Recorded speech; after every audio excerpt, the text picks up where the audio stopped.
ये है प्याज और भुट्टा, देखो हम फ्राई करेंगे और टेस्ट करता है खाने में, तो आप देख सकते हैं। और ये मैंने कढ़ाई गरम कर रखा है, अब इसमें डालेंगे प्याज मिर्ची,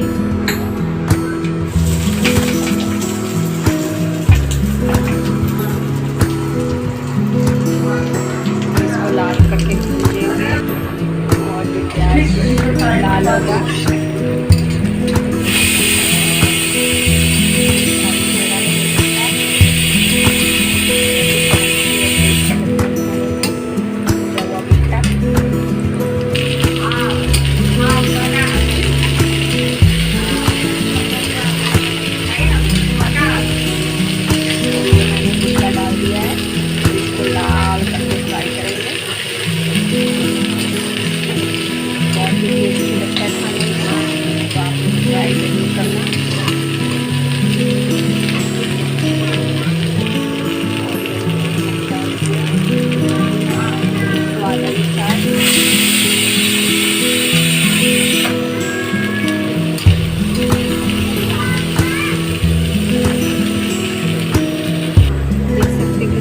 फूल रहा है और लाल हो रहा है,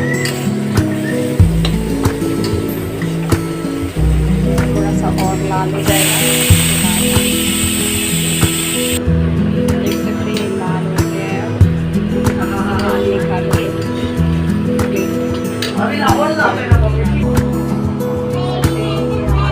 के तैयार हो गया है और बहुत टेस्टी क्रंची लग रहा है। तो आप लोग ट्राई जरूर करना और बताना कमेंट में कैसा लगा। राधे राधे।